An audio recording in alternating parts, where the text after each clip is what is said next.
Sir Neetu जी ये बताइए कि अनिरुद्धाचार्य, प्रेमानंद, रामभद्राचार्य, बहुत सारे लोग अपने अपने तरह से धर्म की व्याख्या कर रहे हैं और इस बीच आजकल ओशो भी जो है लोगों के क्लिप में बहुत आ रहे हैं।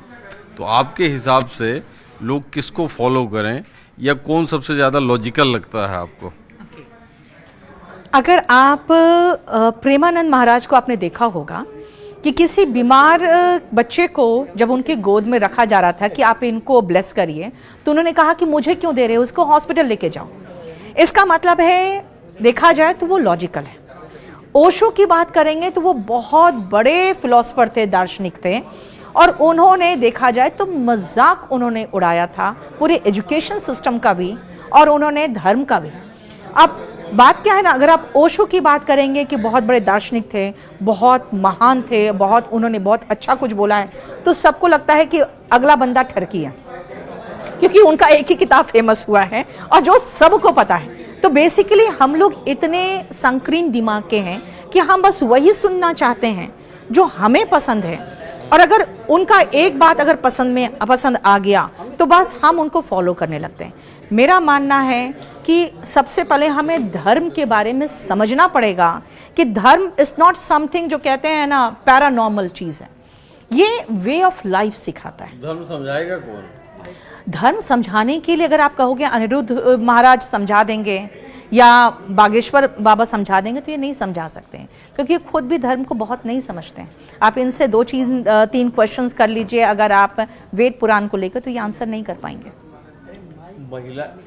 महिलाओं के बारे में अक्सर इन लोगों के कमेंट बहुत वायरल होते हैं, बहुत बार नेगेटिव भी होते हैं, तो उनको आप लोग कैसे देखती हैं? क्योंकि महिलाओं के बारे में जैसे ही वो कोई कमेंट किया जाता है, ख़ास तौर पर नए ज़माने की लड़कियां जो बाहर निकली हैं और प्लस जो है वो ट्रेडिशनल हैं, वो एक कंट्रडिक्शन है अभी भी वो, लेकिन कमेंट वो नेगेटिव टोन वाले ज़्यादा पॉपुलर होते हैं और लोग फिर ये मान लेते हैं कि भाई जो नए ज़माने में एकदम धर्म के खिलाफ लोग जा रहे हैं काम करने के लिए। देखिए, अगर आप मेंटालिटी समाज का देखना चाहेंगे ना, तो एक लड़का ने अपनी बहन को उसके लवर के साथ एक रेस्टोरेंट में पकड़ा था और उसने उसके लड़के की पिटाई की थी और अपनी बहन को भी तमाचा मारते हुए निकाल के लेके जा रहा था। मैंने सिर्फ उस न्यूज़ को खोल के उसका कमेंट पढ़ा था, हर आदमी उस लड़की की तारीफ कर रहा था। क्या एक महिला को अपने हस्बैंड चुनने का, अपना जीवन साथी चुनने का अधिकार तक नहीं है कि वो जो भाई पीट रहा है बहन को, उसको सब कोई साथ दे रहा है? यहाँ पे आप सब देखेंगे, सब लोग बताएंगे कि महिलाओं को क्या करना चाहिए, क्या नहीं करना चाहिए। अरे यार छोड़ो, वो जिंदगी अपना लेके आई है, वो अपने तरीके से गलतियां करेगी, सीखेगी, पैरों पे खड़ी होगी। आप उसको क्यों बताते रहते हो कि क्या करना है क्या नहीं करना है, और उसके बाद उसको पूरा जिंदगी बचाते बचाते किसके हाथ में थमाते हो? जो उसका मालिक बनकर, उसका पति उसका मालिक बन के फिर उसको रूल करता है। और पति को मालिक बनने से कैसे रोकेंगे आप? कैसे रोका जाए? पति मालिक नहीं होता सर, पति मालिक नहीं होता, वो जीवन साथी होता है। अगर वो मालिक बनने की जिस दिन कोशिश करता है, उसी दिन खत्म हो जाता है, क्योंकि प्यार में आपको बराबर होने की जरूरत होती है। प्यार कभी भी भगवान से किया जाता है तो एक डिस्टेंस होता है। आप भगवान के साथ प्यार किस तरह का प्यार करोगे? आप सिर्फ दे सकते हो, उनसे वापस ले नहीं सकते हो। जिस दिन हमने पति को परमेश्वर बना दिया, लेकिन आप पहले एक बड़ा गाना बड़ा मशहूर हुआ था कि मेरा पति मेरा देवता। ना मेरे पति मेरा देवता है, तो बहुत ही पॉपुलर प्यार के लिए ये कहा जाता है ना कि सारी दुनिया छोड़ दी जाए, तो एक बड़ा मशहूर गाना है कि छोड़ दे सारी दुनिया किसी के लिए, ये मुनासिब नहीं आदमी के लिए। तो वो जैसे ही आदमी को लगता है कि यार ये प्रैक्टिकल नहीं है, प्यार प्रैक्टिकल नहीं होता, तो धरातल में आ जाता है। फिर वो कहते कि प्यार ना हो ना सही, साथ में रहना तो है ही है, जिंदगी तो ऐसे ही काटनी। बहुत विरोधाभास है, जीवन इतना आसान नहीं है। उसी के 2 लाइन हैं, और प्यार से जरूरी कई काम है, प्यार सब कुछ नहीं जिंदगी के लिए। आपको प्यार तब करने का खुमार चढ़ता है जब पेट में रोटी होता है।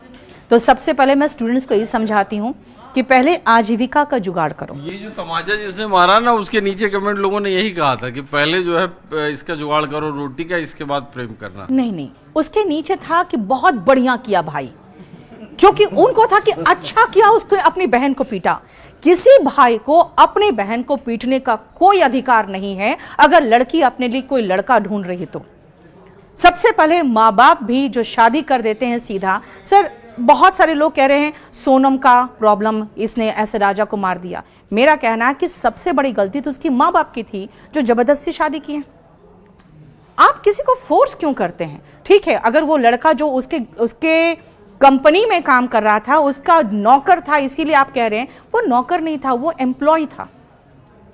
अगर आप तो एमपी के दो और बहुत अद्भुत केस आए हैं। एक लड़की जो है वो उससे कहा कि पटवारी से उसकी शादी कर दी गई थी, और दूसरा एक केस आया है कि वो एक लड़के को बुलाया गया मंदिर, वो आया ही नहीं, तो फिर उसको दूसरे लड़के से शादी करनी पड़ी। अब एक बात बताइए, वो लड़की भाग के गई, लड़का नहीं आया, तो लड़की को क्या करना चाहिए था? वापस घर आना चाहिए था।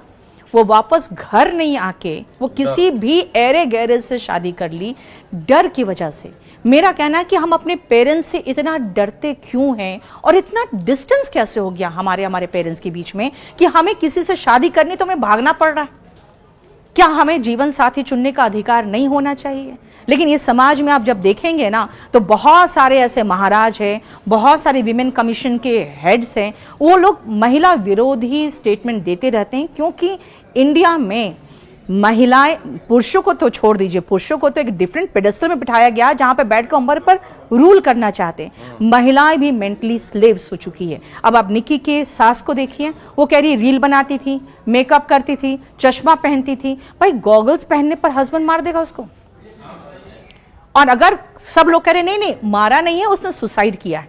जो लड़की 25-27 साल तक अपने मायके में कभी ऐसा अटेम्प्ट नहीं की है, अगर वो ससुराल में आकर सुसाइड करने पर मजबूर है, तो क्या इसका मतलब ये नहीं कि उसको इतना मजबूर किया गया है कि वो जो सबसे अंत होता है, जिसको कहते हैं ना फांसी की सजा, वो खुद को फांसी की सजा अगर कोई दे रहा है, अपने आप को आग लगा रहा है, आप समझ सकते हैं कि वो अपने आप को सबसे जो खराब पनिशमेंट वो दे रहा है। इसका मतलब इस दुनिया में उसको इतना तकलीफ मिला है कि वो आत्महत्या कर रही है।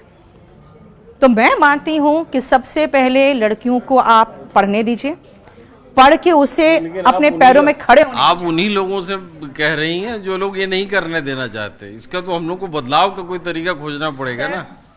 बात यही है ना, जब हम महिलाएं नौकरी करते हैं ना, तो कहते हैं हाँ मेरा हस्बैंड मुझे नौकरी करने दे रहा है, हु इज ही।